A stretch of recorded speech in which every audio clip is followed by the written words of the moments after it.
Bem-vindo a mais um bate-papo do CMBsul. Dessa vez a gente vai falar sobre pastorado feminino, que é um tema bem polêmico aí no meio gospel, mas que tem bastante interesse das pessoas também. Aí a gente vai dividir o nosso bate-papo aqui em algumas partes. A gente vai começar falando sobre quais são as posições que existem sobre esse debate de pastorado feminino, por que algumas tradições cristãs acham que isso não pode, é proibido, e com que argumentos algumas outras propostas aí acham que pode, que os textos bíblicos não proíbem a mulher de pastorear. A gente vai avaliar essas posições que existem e vamos responder questões sobre qual o papel da mulher na Bíblia, como é que é essa questão de submissão ao marido.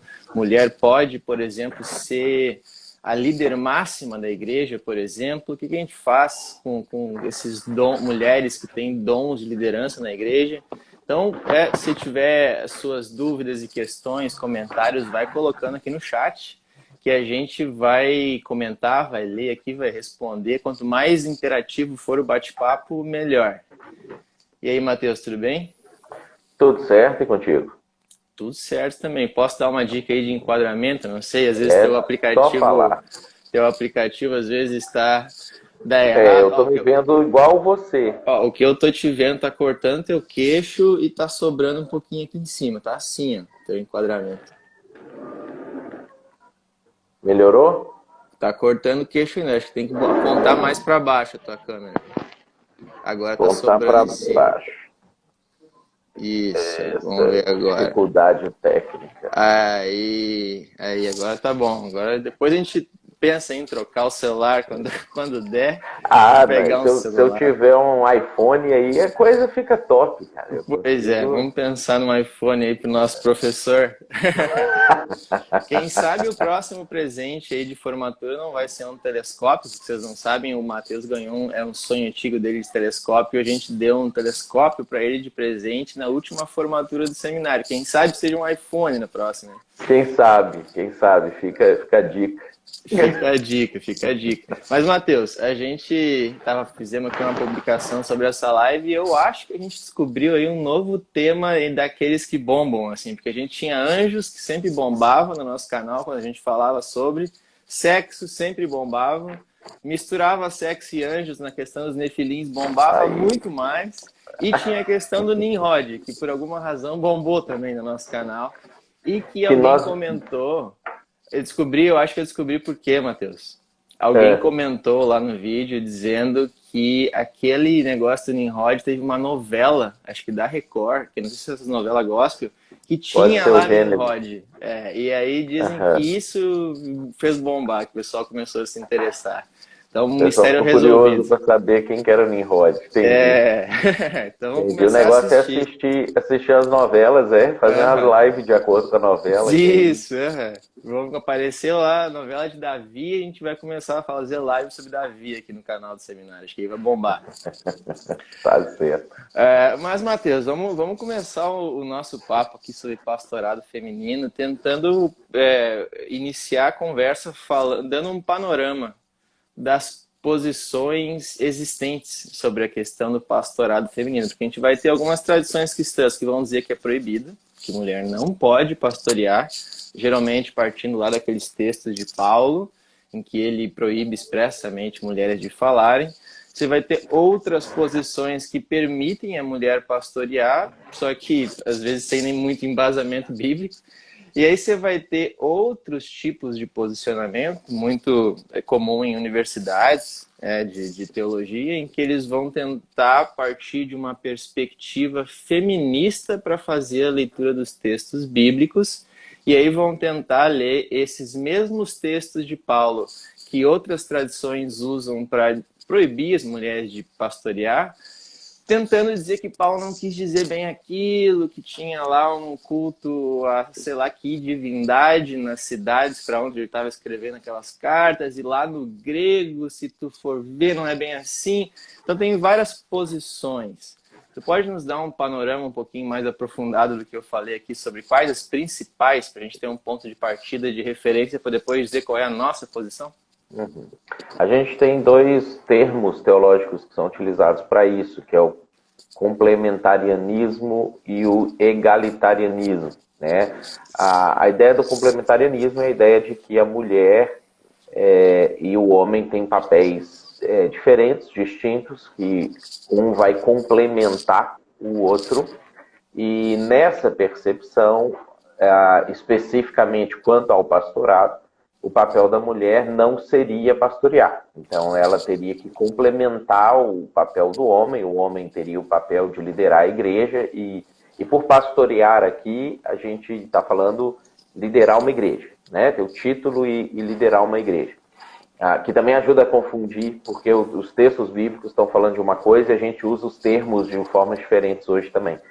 Então, que o homem ele teria esse papel de liderar a igreja, pastorear a igreja, e a mulher complementaria esse papel do homem, auxiliando, instruindo, no máximo cuidando de outras mulheres ou discipulando outras mulheres, mas nunca podendo assumir funções de liderança naquilo que a gente chama de pastorado ou presbitério, dependendo do segmento da igreja, dentro da igreja. Já a posição egalitária, da ideia de igualdade, a ideia de que homens e mulheres são iguais e que eles poderiam desempenhar exatamente as mesmas funções dentro da igreja, que assim como um homem e uma mulher poderia pastorear também, direcionar a igreja também.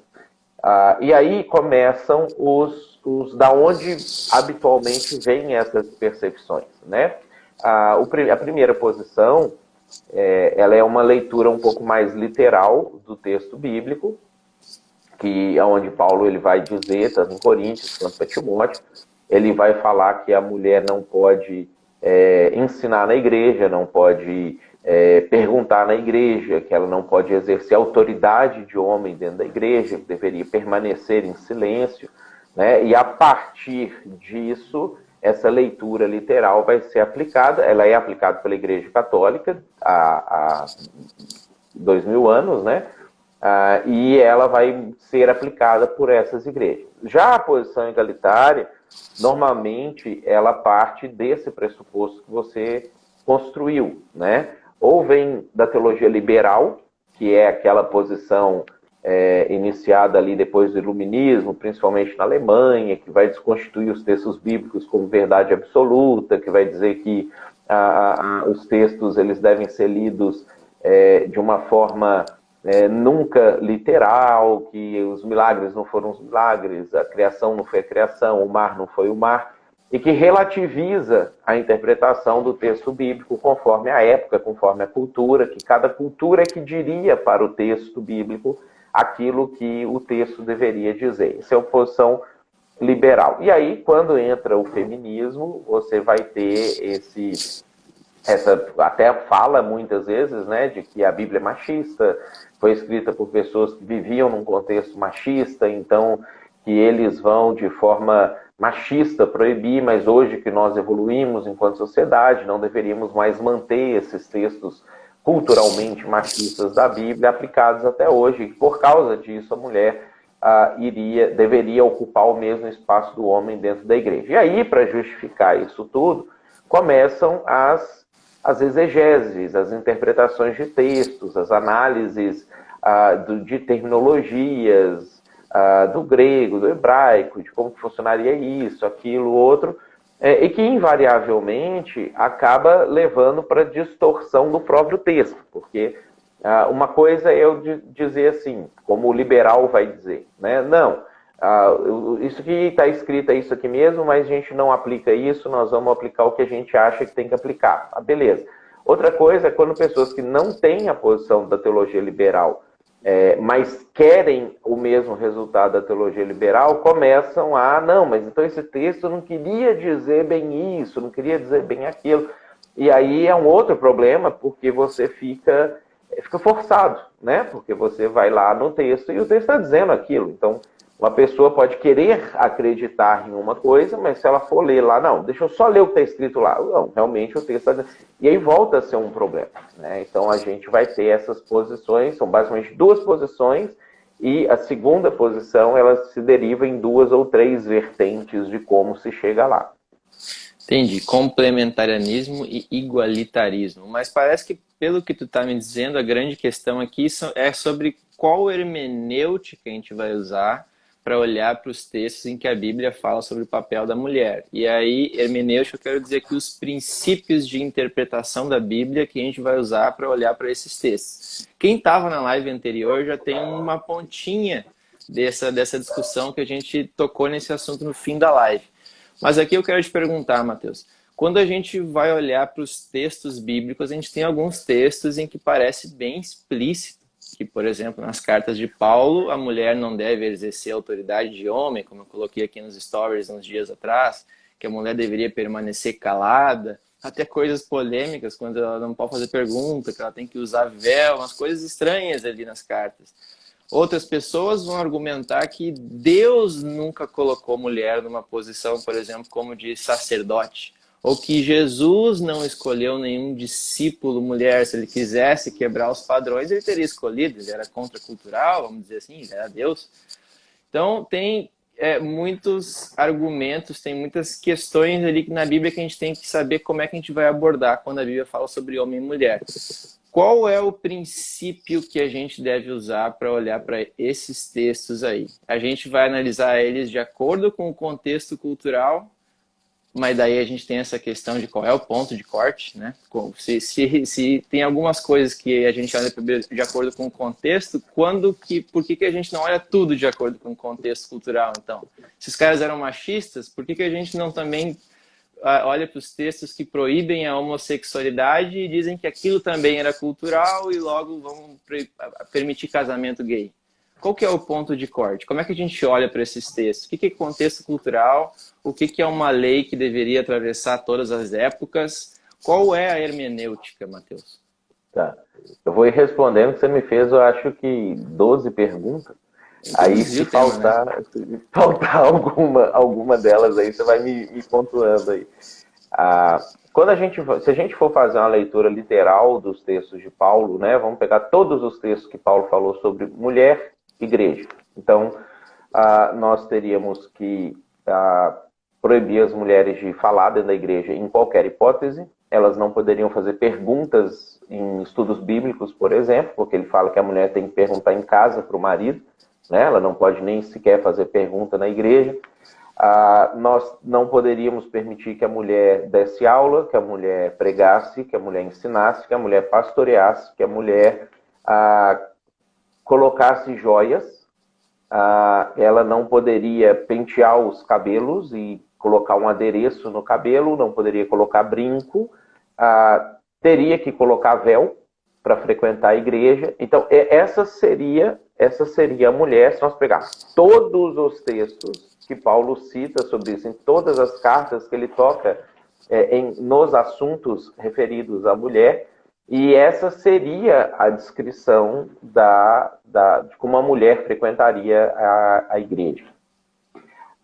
E é interessante porque quando a gente vai olhar para descrições de mulheres no Antigo Testamento, inclusive descrições que o próprio Deus faz nos profetas sobre mulheres, e tem um texto que Deus fala sobre a mulher ideal para ele, né, como que seria uma mulher que ele enfeitaria.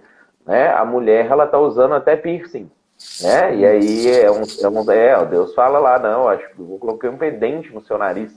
Né? Então você vai perceber que não pode ser que Paulo está trazendo uma questão comportamental absoluta se isso não aparece em outro lugar na Bíblia. Então a gente precisa analisar princípios de hermenêutica para a gente poder entender o que é que pode, o que é que não pode, qual que é a linha de corte. Né? Inclusive por causa disso, porque esse exemplo que você citou no final da questão do homossexual, ele é um exemplo que normalmente é citado, e algumas igrejas têm, inclusive, por questão de lógica, aderido a isso, a casamento gay, etc., dentro da igreja, com o argumento de que se era cultural o que Paulo disse para esse caso, também vai ser cultural o que ele disse para o outro caso. Né?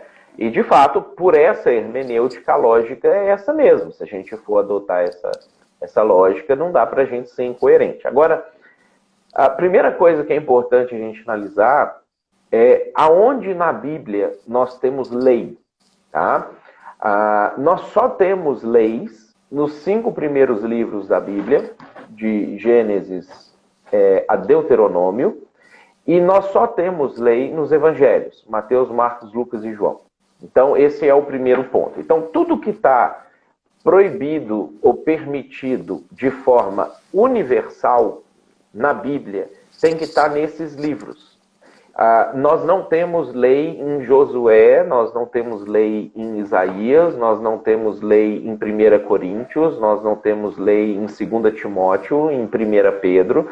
Tudo que nós temos no restante dos livros da Bíblia são interpretações ou aplicações das leis nas realidades, no cotidiano, naquilo que as pessoas estão vivendo no seu dia a dia.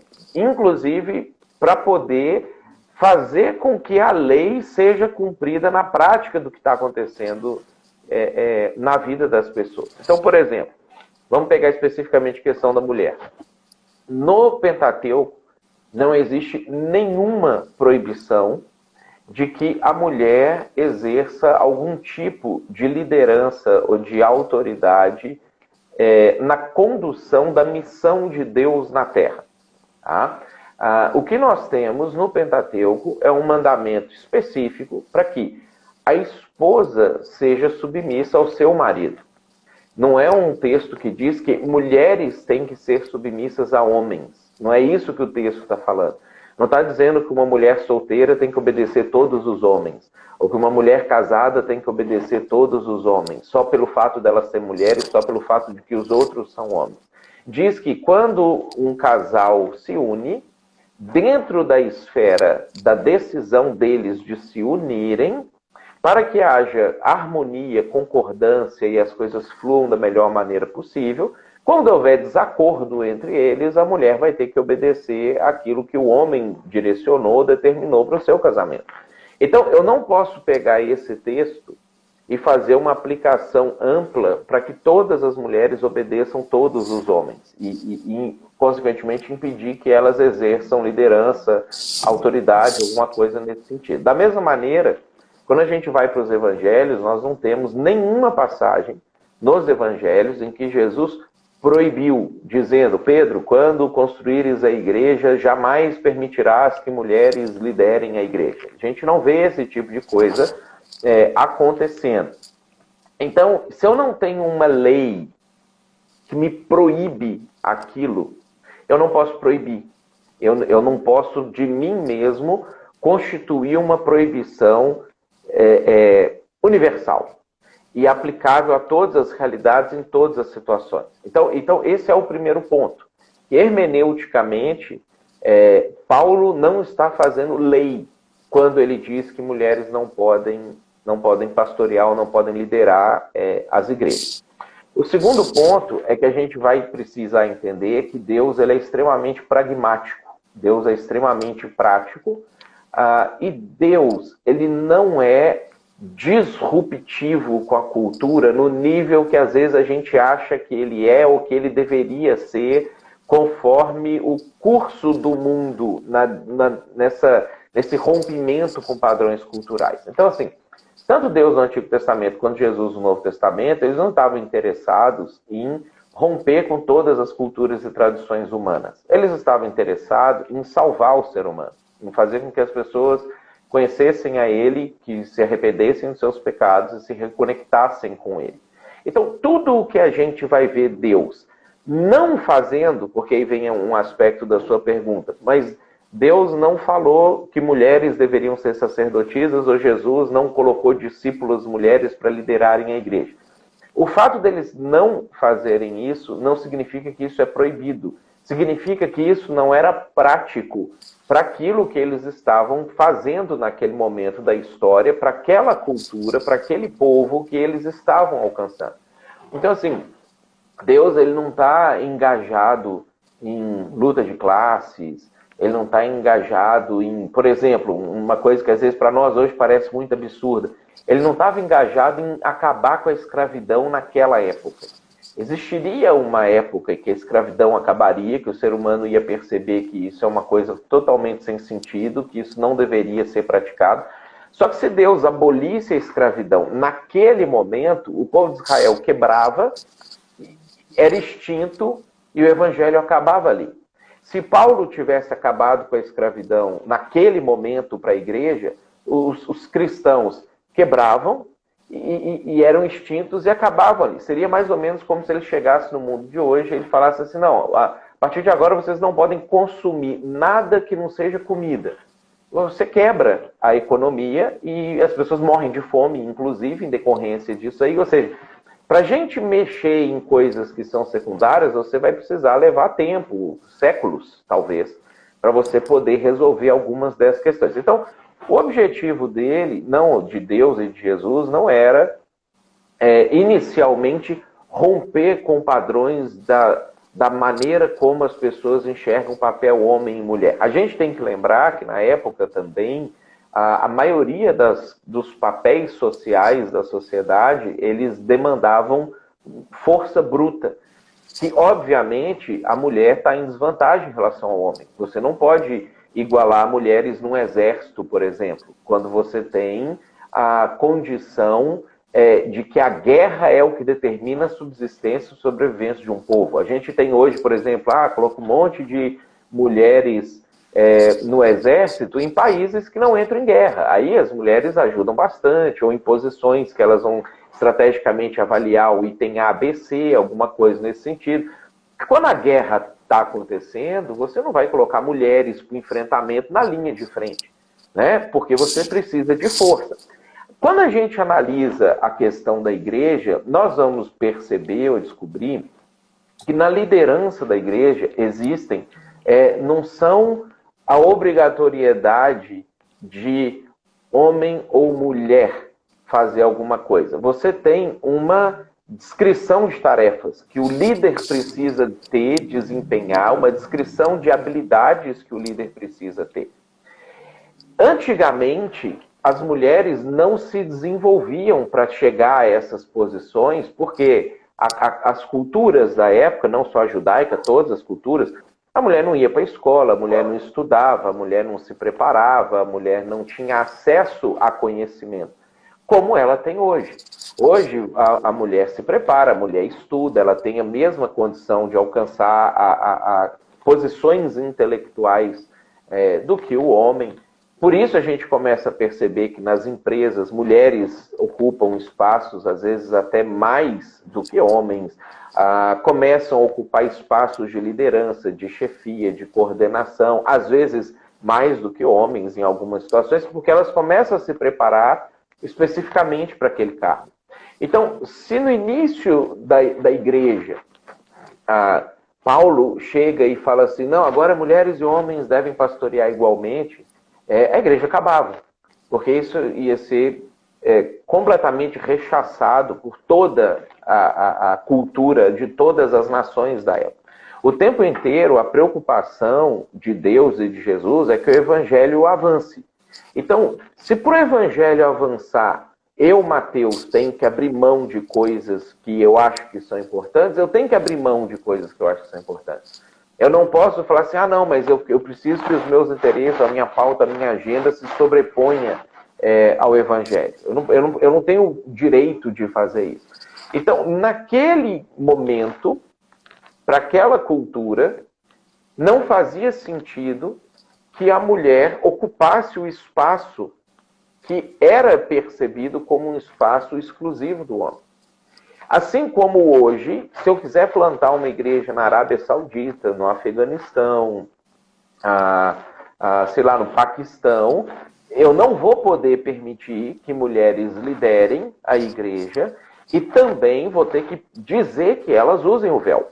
Que elas cheguem na igreja, que elas fiquem em silêncio dentro da igreja, que elas utilizem o véu, porque o meu objetivo não é mudar a cultura da Arábia Saudita no primeiro momento.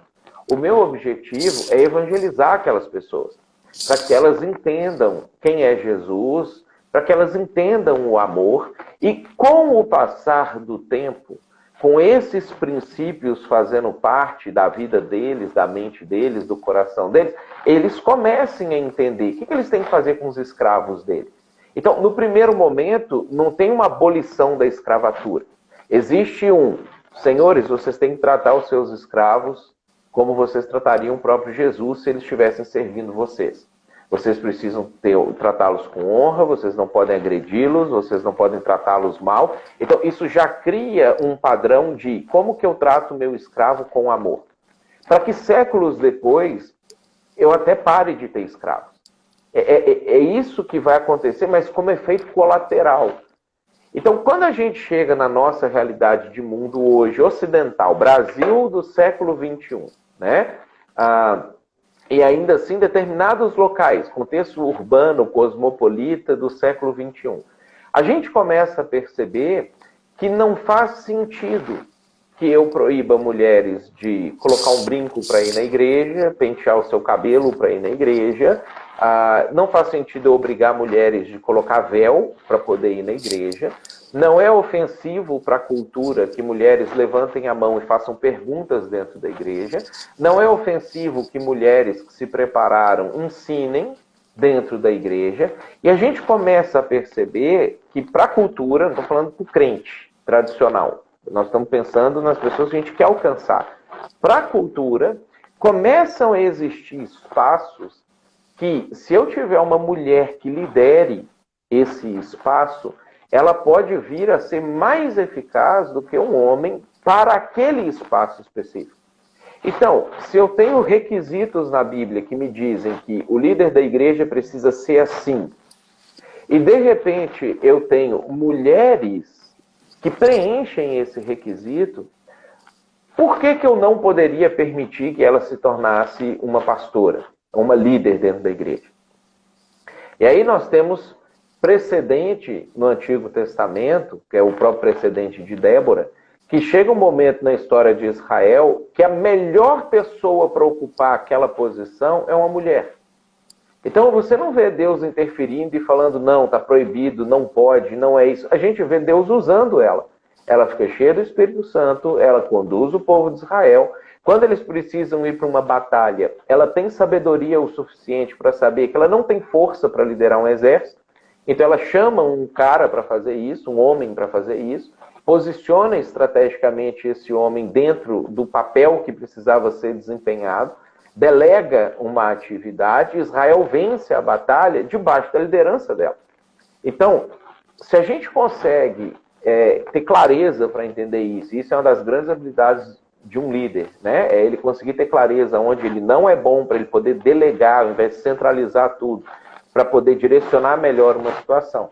Se a gente tem uma situação em que uma mulher preenche os requisitos de liderança, conquista esse espaço, essa aceitação na comunidade e consegue delegar as funções, não existe uma proibição, nem no Pentateuco, nem nos Evangelhos, nem Deus falando com Moisés, nem Jesus falando com seus apóstolos, para que isso aconteça. Então, se não há proibição, eu preciso ler o resto das histórias como aconteceu assim porque era a melhor forma de acontecer. E não a única forma de acontecer. E aí a leitura que a gente tem que fazer hoje é qual que é a melhor forma de acontecer. Então, provavelmente, né, e aí correndo o risco de ser cancelado a partir de agora, né, por machismo e aquela coisa arada toda que a cultura está falando, a maioria das vezes, a pessoa que vai preencher todos aqueles requisitos, ou a maioria daqueles requisitos, vai ser homem. Porque requisitos de liderança, de maneira geral, principalmente os que estão voltados para as questões emocionais, etc., etc., ainda é mais comum que a gente encontre homens ocupando ou preenchendo esses requisitos do que mulheres. Só que isso não significa que, eventualmente, nós vamos ter mulheres fortes que vão preencher esses requisitos, a mesma maneira que não é só porque o cara é homem ele preenche o requisito. Muitos homens não preenchem os requisitos, são frágeis emocionalmente, entram em crise com muita facilidade, etc., não dão conta de fazer aquilo que precisam fazer para poder liderar. Então, a questão é, a gente para de avaliar a situação simplesmente por questão do gênero, se é homem ou se é mulher, né, de sexo, se é homem ou se é mulher, e passa a avaliar a questão pelos requisitos, e quem preenche esses requisitos poderia assumir aquela posição. Uhum. Muito bom. Matheus, só um pedido técnico antes da gente avançar o bate-papo. Tu pode afastar um pouquinho o microfone da roupa, porque parece que quando tu se mexe, dá uns ruídos. Deixa eu mexer aqui o... Tá bom. Pronto. Vamos Tá ver se ótimo. vai melhorar assim. Tá ótimo. Aí a questão toda é que parece que então Deus ele não é progressista, então politicamente ele está preocupado pragmaticamente com a missão. Então ele não vai avançar uma pauta só por disruptiva, só porque ela é disruptiva. Vamos aqui, seja escravidão, seja a questão das mulheres na liderança. E aí, mas parece que uma questão chave para a gente resolver teologicamente essa questão, e aí quem quiser entrar em profundidade nisso pode fazer o nosso seminário com a gente acabou de terminar a matéria de hermenêutica. Você pode tanto comprar o módulo de hermenêutica separado, se você quiser aprofundar nesses princípios de interpretação, quanto fazer o seminário inteiro com a gente e fazer as aulas ao vivo, por videoconferência, conversando com o Matheus aí. Então, bem bacana. Você pode acessar na nossa bio aqui os links para saber mais sobre isso. Mas parece que uma questão chave sobre essa questão de pastorado feminino é fazer essa distinção que tu fez na Bíblia entre o que é lei, e isso é o que Deus falou, que vale sempre, e o que é uma aplicação da lei, que seria o que Paulo está fazendo quando ele proíbe as mulheres de falar. E parece que aí, nos meios tradicionais cristãos, é que está o principal problema. Eles pegam o que Paulo fala e alçam isso com o peso de uma lei divina, como se o que Paulo falasse valesse até hoje, o que ele falou para Coríntios, valesse, por exemplo, até hoje. Tu mencionou isso brevemente, mas qual é a base bíblica? Quais os textos que a gente pode pensar para construir essa teologia de que existe alguns livros da Bíblia que são lei, onde Deus fala lei, e existe alguns outros que não são lei, que só pegam a lei e aplicam a contextos específicos. Como é que a gente substancia essa hermenêutica, esse princípio de interpretação? Você pode aprofundar um pouquinho? Lá em 1 João 3,4, João ele vai escrever bem explicitamente. Ele vai dizer assim: o pecado é a transgressão da lei. Quando ele faz isso, ele está se referindo muito especificamente a um recorte bíblico que eles tinham. Eles tinham a Torá, eles tinham o Neviim, eles tinham o Ketubim, que era uma maneira como os judeus repartiam o Antigo Testamento, que era a Bíblia deles, aquilo que eles tinham até então como Bíblia. E quando ele faz essa explicação, João está mostrando que eu não peco se eu transgrido um provérbio, por exemplo. Se eu vou lá e tem um provérbio dizendo não sirva de fiador para o seu irmão. Mas aí uma pessoa me pede para eu ser fiador dele, que ele quer alugar uma casa, não sei o que, ele precisa de um fiador. Aí eu vou lá e penso, puxa, esse cara que é legal, não sei o que, eu vou ser fiador dele. Eu não estou pecando quando eu estou fazendo isso. Eu estou deixando de ouvir um conselho que talvez seria muito bom para mim, melhoraria muito a minha vida, mas ela não está rompendo entre eu e Deus, pelo fato de eu estar fazendo aquilo ali. Por quê? Porque aquilo não é lei, aquilo não é Torá, aquilo é escritos, é provérbios, é conselho para uma vida melhor. Então, quando João está explicando isso para nós, ele está trazendo que para os judeus era óbvio que existia uma...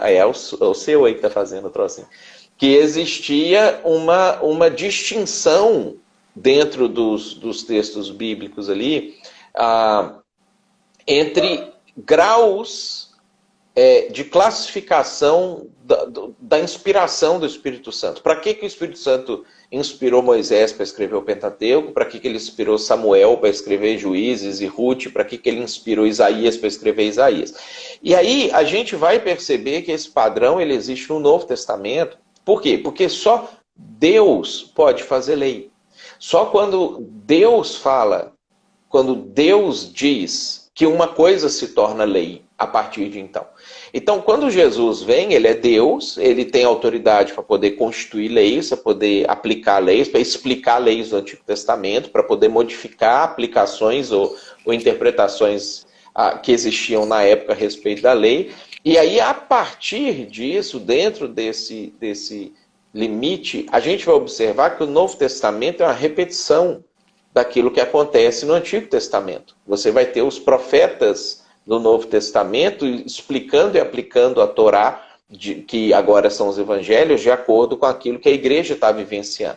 E aí, por exemplo, por que que o texto de Paulo, quando ele fala sobre homossexualidade, deve ser interpretado literalmente? Eu não posso falar, não, isso é uma coisa cultural da época que agora não vale mais.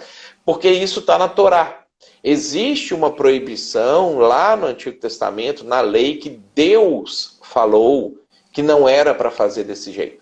Então, quando ele está escrevendo isso em 1 Coríntios, ele não está inaugurando uma coisa nova. Ele está explicando para aquelas pessoas o que a Bíblia diz sobre aquele assunto. Então, quando ele fala que os ladrões, os avarentos, os que praticam a sexo homossexual, os que praticam sexo fora do casamento e etc., não herdarão o reino dos céus, todas essas coisas que ele está falando isso com base no que já está escrito no Pentateuco. Ele não está inovando.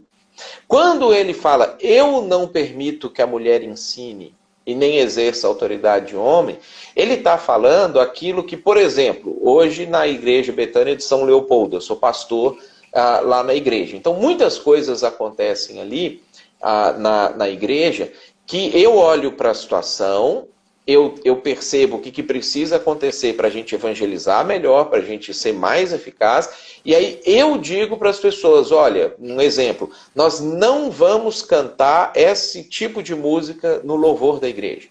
Eu não permito que toque esse tipo de música no louvor da igreja. O que eu estou dizendo com isso? Eu não estou dizendo que é pecado tocar aquela música, que nunca mais alguém pode ouvir aquela música, que as pessoas não podem ouvir aquela música dentro de casa.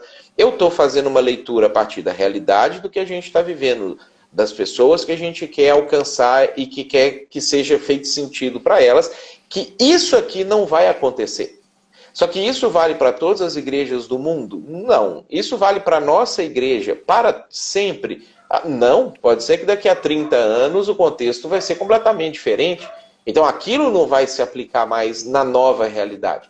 Então, quando Paulo está falando sobre avareza, homossexualidade, sexo fora do casamento, ele está pegando lei e ele está explicando. Quando ele está falando sobre o papel da mulher dentro da igreja, como isso não está em nenhum texto, nem da Torá e nem dos evangelhos, ele está pastoreando, liderando aquela igreja ou aquelas que ele plantou naquele contexto, naquela realidade, a partir de o que vai ser mais eficaz para a gente alcançar o Império Romano. Então, Timóteo, eu não permito que a mulher faça isso, faça aquilo outro. Você vai construir uma eclesiologia dessa forma e essa eclesiologia é a mais eficaz para a gente conseguir alcançar os nossos objetivos com a propagação do Evangelho. Então, essa percepção é que a gente precisa ter até hoje. Né? O que é o Mateus, às vezes, na igreja, falando Deus disse que você tem que fazer isso aqui, porque está escrito na Bíblia, e o que é o Mateus fazendo uma leitura cultural contextual.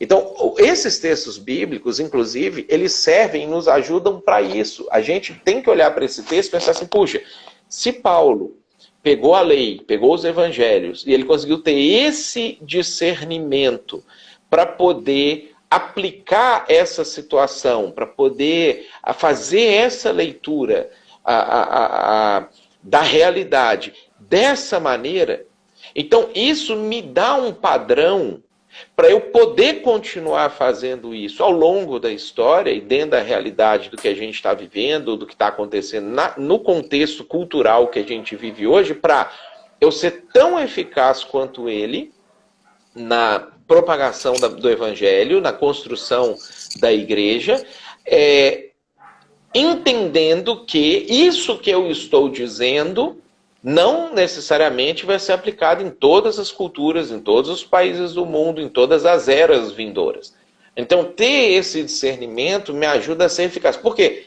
Porque o objetivo, no final das contas, é que todos sejam salvos e cheguem ao pleno conhecimento da verdade. É que as pessoas conheçam o Evangelho, se arrependam dos seus pecados, se convertam dos seus maus caminhos, amem a Jesus e se tornem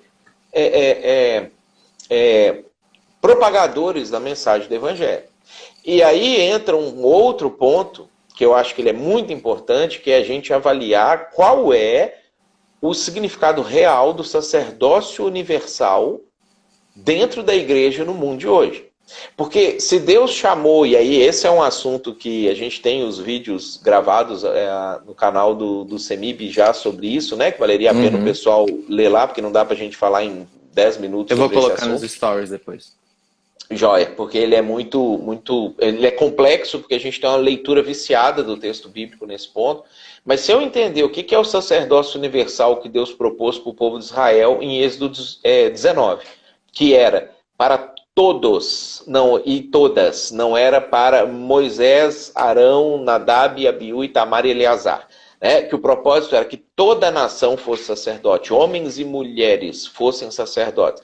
Que o povo recusou isso e por causa dessa recusa, então Deus constitui o sacerdócio daquela maneira que vai prevalecer durante o Antigo Testamento. Se nós acreditamos que o conceito de sacerdócio universal ele foi restaurado com a vinda de Jesus, e Pedro vai falar sobre isso em 1 Pedro capítulo 2, e que se todos os cristãos recebem o Espírito Santo, recebem dons, inclusive de liderança, de pastoreio, de evangelismo, de profetizar, de apostolado, de mestre. Se isso é algo que é derramado, e o texto bíblico diz, Paulo diz em 1 Coríntios 12, que é para todos os que aceitam o evangelho, não só para homens que aceitam o evangelho.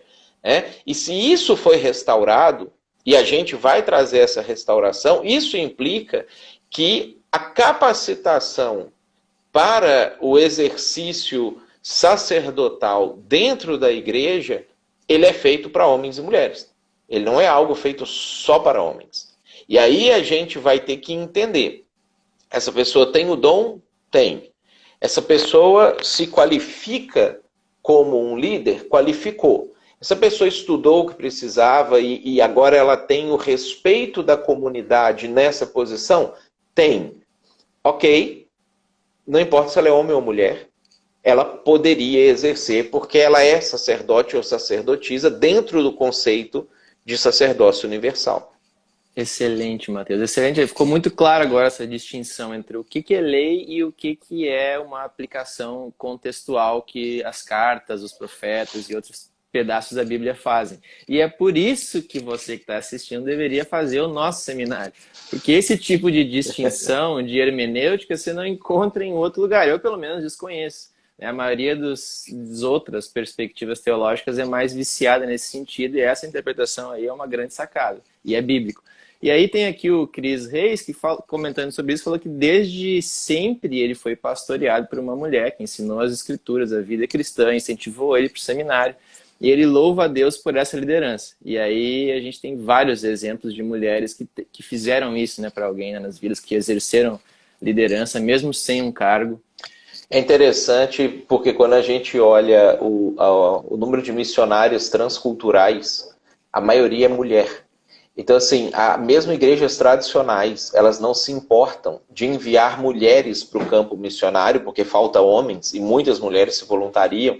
E a mulher chega no campo missionário e às vezes ela enfrenta duas situações. Ou no campo missionário, como ela não está debaixo da supervisão doutrinária denominacional, ela consegue desenvolver o seu papel de liderança, de pastoreio, ela evangeliza as pessoas, planta igrejas, desenvolve comunidades de fé e etc. E faz isso. E as denominações aqui fazem vista grossa para isso, porque elas não vão falar assim, não, manda os africanos tudo para o inferno porque nenhum homem foi lá.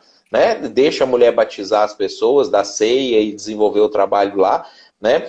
Ou as mulheres vão, desenvolvem um trabalho bom e são limitadas, e o trabalho não avança, às vezes vira só trabalho social, só cuidar de criança carente, de leproso, de não sei o quê, e eles vão de barriguinha cheia para o inferno porque a denominação impede a mulher de desenvolver o trabalho e não tem homem para mandar para fazer aquilo ali.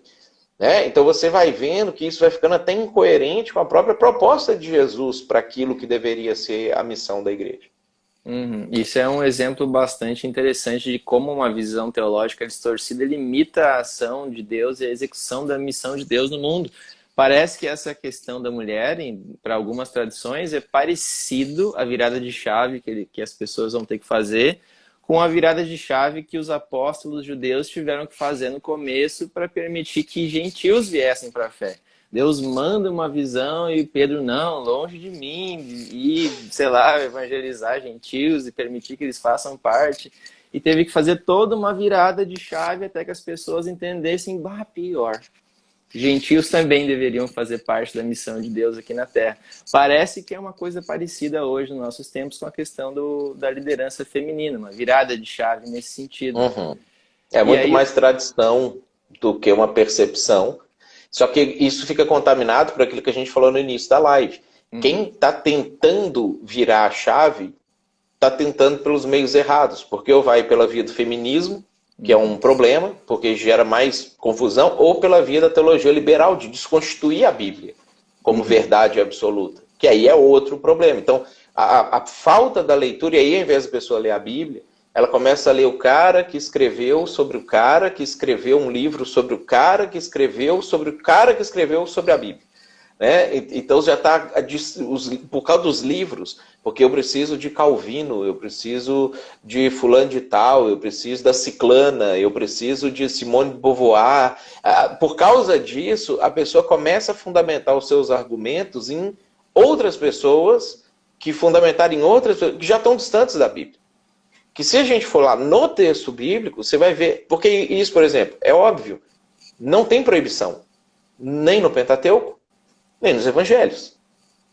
E se eu já, até por intuição, não proíbo as mulheres de pentear o cabelo, de colocar brinco e obrigo elas a usarem véu, eu já meio que sei que aquilo ali não tem aplicação para a nossa realidade hoje. Então, eu não posso ter uma seletividade de aplicação. Eu tenho que entender o porquê que eu não aplico isso. E aí, essa lógica hermenêutica dos textos que me mostram isso, vão me trazer essa liberdade para essa construção. Exatamente. Aí, se você não quiser estudar a Bíblia só a partir do que um cara e outro cara falaram de uma tradição específica, estuda com a gente. E aí o Yuri também veio fazer uma pergunta. Eu sou o diretor do seminário, eu posso fazer propaganda aqui, tá? Me perdoe. Aí o Yuri aqui veio fazer uma pergunta. Pastor, é uma pergunta que muitos devem estar se fazendo também, mas visto que Paulo fala por inspiração divina, né? Ele não está tirando os troços da cabeça, a Bíblia é inspirada. As direções que ele dá para a igreja de Corinto, para a igreja de Tessalônica, elas não são também inspiradas por Deus e não deveriam também estar valendo até hoje? Como é que é inspirado e não aplica hoje?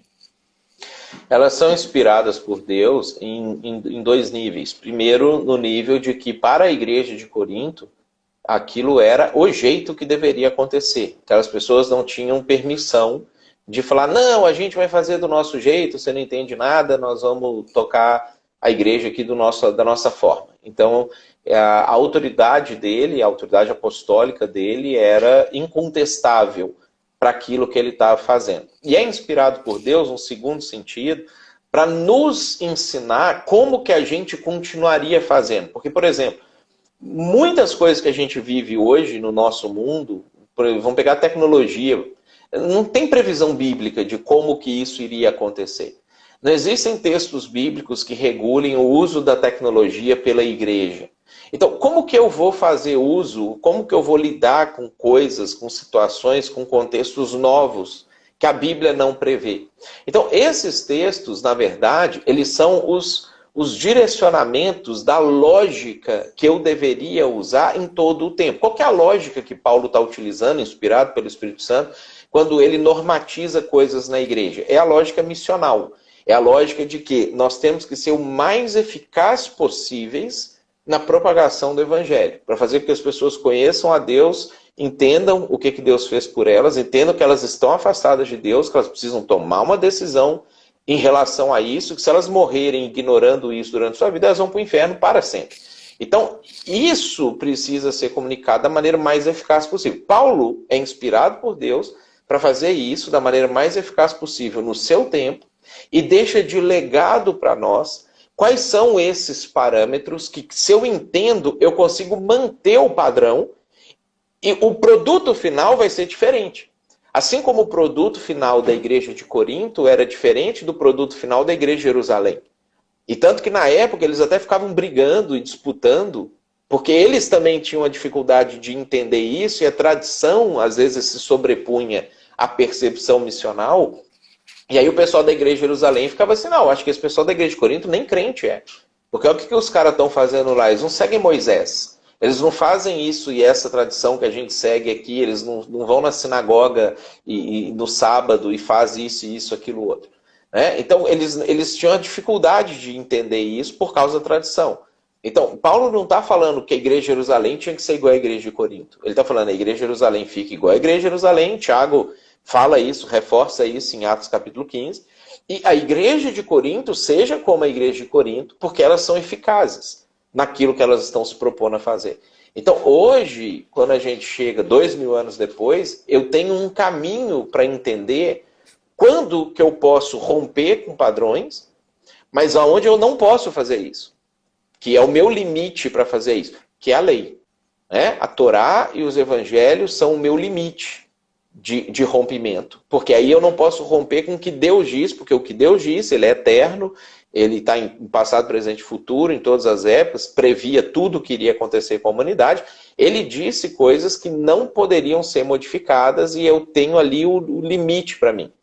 A partir disso, aí eu preciso fazer outras leituras para entender qual a lógica que Paulo usou para constituir a igreja de Corinto, que foi diferente da lógica de Pedro para constituir a igreja de Jerusalém, que foi diferente de Barnabé para constituir a igreja de Antioquia. Aí eu preciso constituir a igreja no Brasil de uma forma diferente na capital ou no interior, de uma forma diferente no sul ou no norte, de uma forma diferente se eu fizer na Arábia Saudita ou no Paquistão. Mas agora eu tenho um caminho para poder fazer isso de forma eficaz em todos os lugares. Ótimo, ótimo. E a Tânia veio falar aqui para nós que ela quer muito fazer o seminário, então venha, você vai gostar muito, vai ter isso aqui toda semana. E aí o Maxwell fez um comentário aqui que tem a ver com isso que você está dizendo, eu queria que a gente examinasse um pouquinho. Ele falou que o impedimento do pastorado no primeiro século também está associado à opressão que as mulheres sofriam, sem oportunidades e espaço na sociedade. Eu quero te perguntar que tipo de comentário tu tem sobre a forma como essa ideia está expressa. Por exemplo, a nossa motivação para o pastorado feminino, se a gente enxerga que isso é uma coisa boa para a minha igreja, no meu contexto, é eu ir contra a opressão que as mulheres sofrem historicamente, essa deveria ser a minha motivação, ou a minha motivação vai ser, não, eu quero só fazer o que é melhor para o evangelho avançar, e se isso inclui no meu contexto mulher na liderança, eu vou fazer. Mas se não for, eu não vou fazer só porque eu quero ser disruptivo ou romper com a opressão histórica das mulheres. O que tu tem a falar sobre esse tipo de ideia, como é que ela está construída ali? As mulheres, elas não sofriam opressão no primeiro século, no contexto, no conceito que é utilizado no século XXI. Elas viviam em um outro contexto. Era impossível para uma sociedade na época dar as liberdades que a sociedade de hoje dá para as mulheres, porque as sociedades da época eram tribais, eram constituídas por força, por violência, por guerra e etc. Então, qualquer sociedade que fizesse isso, ela seria engolida imediatamente. Então, as mulheres achavam bom o papel que elas ocupavam, porque elas eram protegidas, elas eram guardadas, elas eram priorizadas em detrimento dos homens em uma série de questões. Tá? Existiam homens que massacravam mulheres no primeiro século, existiam, assim como existe no século XXI, em qualquer sociedade, seja na Arábia Saudita, seja na Noruega, seja no Canadá, porque o ser humano é mau e o ser humano massacra o ser humano. Homens massacram homens, mulheres massacram homens, homens massacram mulheres, adultos massacram crianças, abortam crianças. Então, isso é a maldade que o evangelho vem para tentar solucionar, para poder eliminar ele. Então, a gente não vai olhar da perspectiva da luta de classes, da opressão, do opressor contra o oprimido.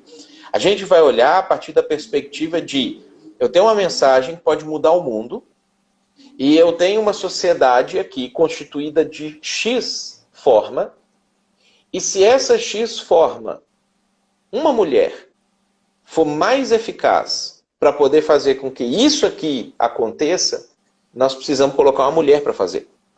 Então nós vamos capacitar uma mulher, nós vamos incentivar uma mulher, nós vamos nomear uma mulher, nós vamos direcionar uma mulher para fazer aquilo ali, porque isso vai ser eficaz para a constituição do evangelho naquela nova cultura. E o evangelho chegando, seja por um homem, seja por uma mulher, seja por uma criança, ele vai começar a mudar o coração das pessoas. As pessoas vão começar a amar, e amando, elas não vão oprimir, seja quem for. Então a ideia é que a gente não olha isso a partir de um viés marxista, de um viés de luta de classe, de um viés de vamos libertar, inclusive porque do viés histórico é impossível que as coisas que acontecem hoje aconteçam antigamente. O feminismo não conquistou espaço para as mulheres. As mulheres vinham pedindo espaços, e elas sempre ganhavam o espaço quando o homem cedia o espaço, porque a sociedade mudava. Então o feminismo fingiu que foi ele que conseguiu aquilo ali. Não, isso aconteceu naturalmente nos países ocidentais, normalmente cristianizados, e até hoje não aconteceu nos países orientais nem nos países islâmicos. Né? As mulheres podem ir lá protestar no Afeganistão, elas vão ser executadas. Porque não é o protesto que faz a coisa acontecer, é a consciência da sociedade que faz a coisa acontecer. E o evangelho se propõe a mudar a consciência. Então essa é a ideia que a gente precisa trabalhar com ela, o viés que a gente precisa trabalhar com ele. O evangelho é a resposta, não uma percepção cultural. Excelente. Então a gente está chegando no final do nosso papo, e aí, pelo que tu falou aí, já me deu uma ideia de um outro assunto para talvez a live da semana que vem, que é falar sobre o feminismo e o cristianismo, esse relacionamento, porque a gente está defendendo aqui uma ideia de que a mulher pode sim liderar, inclusive ser a líder máxima de uma igreja, e é bom que a gente fale e equilibre isso e remova algumas concepções feministas que podem estar misturadas na cabeça das pessoas quando a gente fala de mulher e liderança. Então, se topar, Matheus, eu acho que a gente poderia desdobrar esse papo aí na semana que vem. Top. E aí, só para resumir, então, biblicamente não tem lei que fala contra a mulher ser pastora, líder e ter qualquer liderança em qualquer ministério, em qualquer nível na igreja. A questão é que existem contextos culturais em que isso vai ajudar o evangelho a avançar mais rápido, e contextos... E quando Paulo escreve as cartas, proibindo, naquele caso, as mulheres de fazer e assumirem esses papéis, é porque aquilo não ajudava naquele contexto.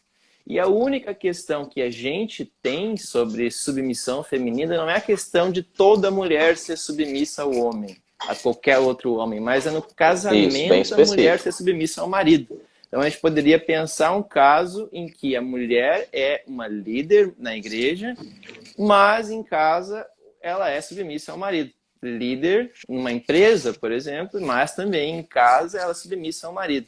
Esse é o padrão bíblico de submissão feminina, e não uma submissão irrestrita da mulher para o homem. Está correto. Está correto esse meu resumo? Tem alguma palavra final para dar para a gente? Eu acho que para a gente encerrar, a gente precisa também entender o seguinte: quase todo o material de liderança hoje ele é escrito a partir de ensinar homens a liderar. Então, às vezes, a mulher ela vai ler esse material e ela vai tentar virar um homem liderando. E não é essa a proposta ideal. A gente precisa construir materiais, cursos para ensinar a mulher a liderar, sendo mulher. Não ela se masculinizar, mas ela, sendo mulher, conseguir entender como que ela lida com questões que são próprias da mulher, porque ela é diferente do homem. Né? Então, entendendo essa diferença, como que ela poderia fazer para que os defeitos próprios de mulher não atrapalhem a liderança dela, assim como a gente tem um monte de livros escritos sobre os defeitos próprios do homem que atrapalham a liderança masculina. Então, a gente ter alguma coisa nesse sentido e entendendo, existe a diferença, eu trato isso, capacito as mulheres para poder fazer isso e amplio o espaço para isso acontecer. Eu acho que esse é um bom caminho para a gente desenvolver. Ótimo, acho que essa questão das diferenças a gente pode tratar também nessa live da semana que vem, que pode desdobrar isso daí. A gente tem uma pós aqui no seminário que a gente aprofunda também, tem uma ênfase em liderança feminina, e ano que vem a gente vai abrir isso online, se você quiser fazer EAD, então já tem gente manifestando interesse, pedindo reserva de vagas, o Emerson que entrou aqui já tem a dele reservada. Então, se você aí é pastor, já terminou um seminário e quer fazer a nossa pós, manda um direct pra gente.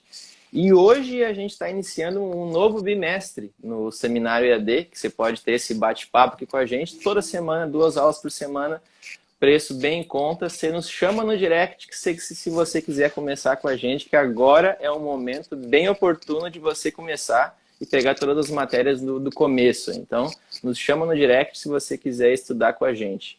E até a semana que vem, a gente vai se ver aqui desdobrando esses mesmos temas que a gente discutiu um pouquinho hoje. Matheus, obrigado pelo teu tempo, pelo teu conhecimento compartilhado com a gente aí, e obrigado pelo pessoal que está comentando aí, tá agradecendo Até as a perguntas. Próxima. Tchau, tchau. Até a próxima.